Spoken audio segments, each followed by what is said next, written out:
இணை சட்டம் அதிகாரம் 2. பாலை நிலத்தில் கழிந்த ஆண்டுகள்.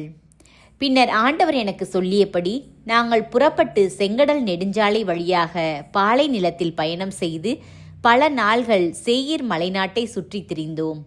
அப்பொழுது ஆண்டவர் என்னிடம் உரைத்தது, நீங்கள் நெடுங்காலமாக இந்த மலைப்பகுதியில் சுற்றித் திரிந்துள்ளீர்கள். இப்போது வடக்கு நோக்கி செல்லுங்கள்.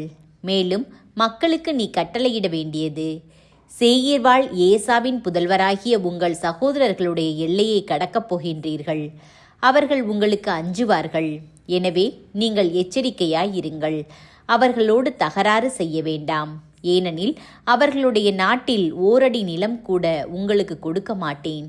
ஏனெனில் ஏசாவுக்கு சேயீர் மலைநாட்டை உடைமையாக கொடுத்துள்ளேன்.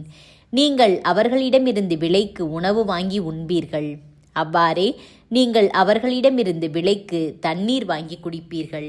ஏனெனில் உங்கள் கடவுளாகிய ஆண்டவர் நீங்கள் செய்த அனைத்திலும் உங்களுக்கு ஆசி வழங்கியுள்ளார்.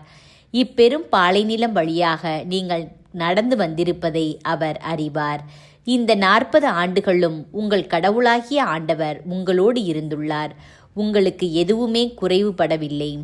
அதன் பிறகு நாம் சேயீர் வாழ் நம் சகோதரராகிய ஏசாவின் மக்களிடமிருந்து புறப்பட்டு அராபா வழியாக ஏலாத்துக்கும் எட்சியோன் கெபேருக்கும் சென்றோம். மீண்டும் புறப்பட்டு மோவாபு பாலைநிலம் வழியாக சென்றோம்.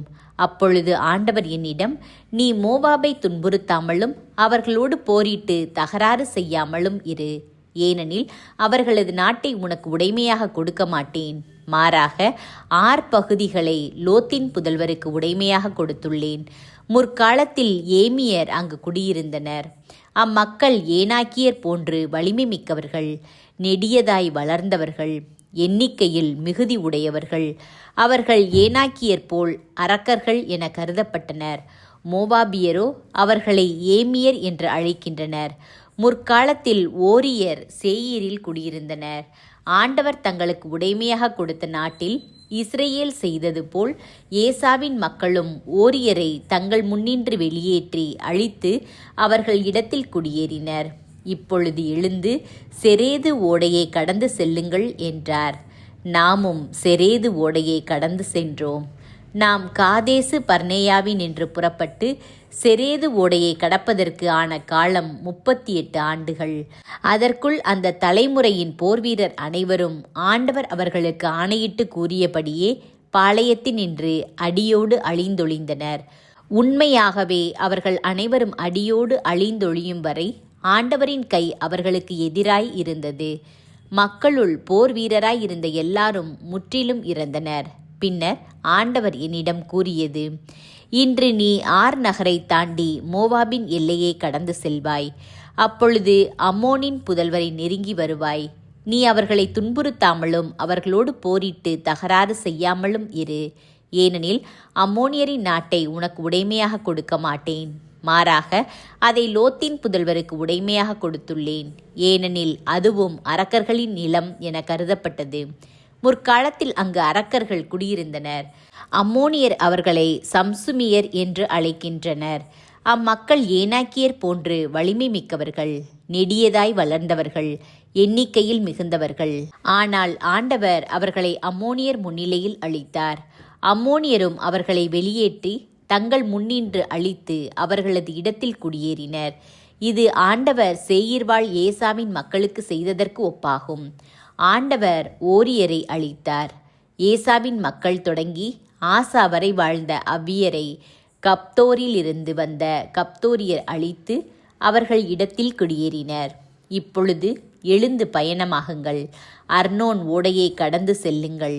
இதோ எம்மோரியனும் எஸ்போனின் அரசனுமாகிய சீகோனையும் அவனது நாட்டையும் உங்களிடம் கையளித்துள்ளேன். அதை உடைமையாக்கிக் கொள்ளுமாறு அவனோடு போரிடுங்கள்.